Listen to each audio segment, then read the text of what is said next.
Hapa ni jijini Arusha. Nazungumza na baadhi ya wajumbe wa mkutano wa ALAT. Watatuelezea nafasi ya chombo hiki katika kukabiliana na changamoto mbalimbali zinazojitokeza hasa katika halmashauri, lakini namna ambavyo chombo hiki kinaweza kusaidia serikali katika kufikia malengo yake. Naitwa Dr. Nikas Mawazo, ni mstahiki meya manispaa ya Kibaha. ALAT ni chombo ambacho ni chombo kinachosimamia serikali za mitaa. Kwa maana hiyo chombo hiki ni muhimu sana kwa maendeleo ya nchi yetu.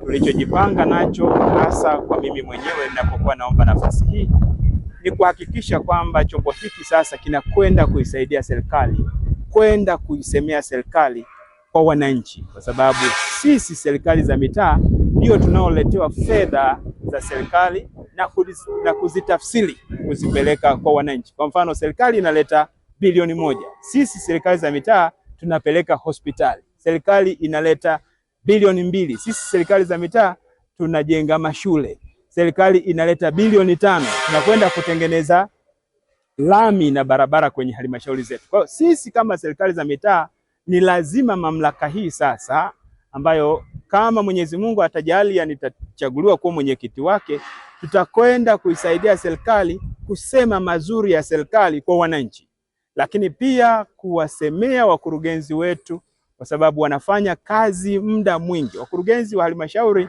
wanafanya kazi muda mwingi, usiku na mchana hawalali, wanahangaika na matatizo ya wananchi. Kwa hiyo tuwasemee, ikiwezekana serikali pia itambue uwepo wa hawa watu muhimu ambao ni injini kwetu sisi watu wa serikali za mitaa. Kwa hiyo waangaliwe kwa jicho la pekee sana. Halmashauri nyingi zina changamoto kama unavyojua, lakini chombo hiki cha ALAT kama nilivyosema kinakwenda kuunganisha wananchi pamoja na serikali yao.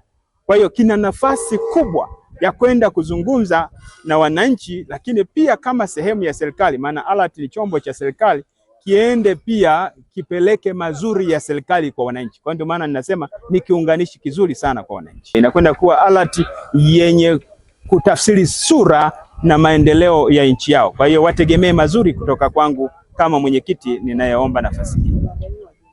Wajumbe, naomba mnipigie kura za ndio. Nipe kura za ndio waheshimiwa wenye viti wote wa halmashauri zote nchini, lakini pia wakurugenzi wote wa halmashauri zote nchini.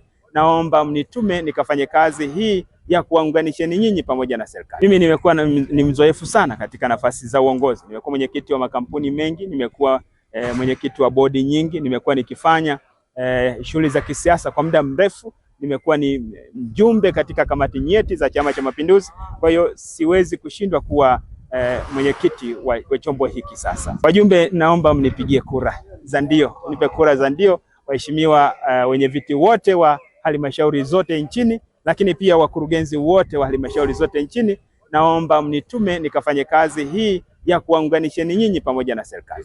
Kwa majina naitwa Sima Konstantini, ni mstahiki meya wa jiji la Mwanza, lakini kwa miaka 5 iliyopita nimehudumu kama makamu mwenyekiti wa ALAT. Na leo moja siku ya msingi sana ambapo tumerudisha fomu, lakini katika wagombea wote moja ya jambo kubwa ambalo tumeendelea kulisisitiza kwamba jambo la kusimamia uadilifu katika serikali za mitaa ndio tumekuwa kipaumbele chetu. Lakini katika nafasi hii mimi nasema mimi ni mmoja wa mgombea potential kabisa na mgombea muhimu, sababu jambo la kwanza tayari na experience ya chombo hiki zaidi ya miaka 5.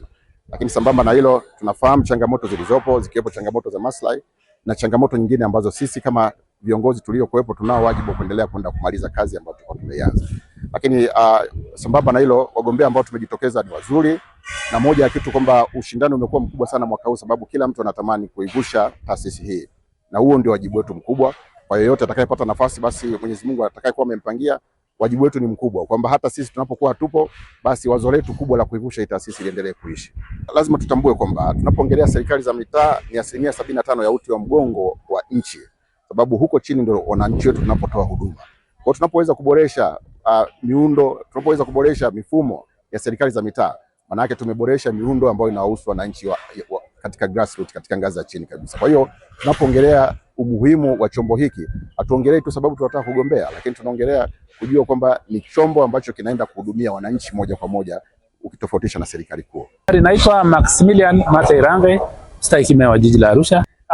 Wamekuja wenye viti wote wamekuja mamea wa majiji, wamekuja mamea wa manispa, lakini pia wamekuja wakurugenzi wa majiji, wakurugenzi wa halmashauri za wilaya na miji, wote wako ndani ya halmashauri ya jiji la Arusha. Na mimi kama meya nichukue nafasi hii na kwa namna ya kipekee kabisa niwakaribisheni katika jiji la Arusha, jiji ambalo ni jiji la kitalii na tumewaandalia mazingira na fursa mbalimbali. Nimetia nia ya kuombea nafasi ya mwenyekiti wa ALAT Taifa, na nikibahatika kuchaguliwa na wajumbe, ni lengo langu ni kuiunganisha ALAT, lengo langu ni kutengeneza transformation, lengo langu ni kupeleka ajenda itakayoweza kubeba maono ya ALAT Taifa, kwa maana ya kupeleka maendeleo kwenye halmashauri zetu, lakini kujenga mahusiano miongoni mwa viongozi, kwa sababu ili nchi yote iendelee inatakiwa viongozi wake wawe na mahusiano.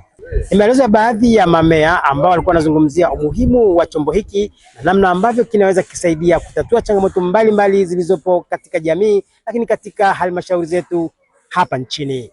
Kutoka hapa jijini Arusha, mimi ni Asiraji Mvungi wa ITV.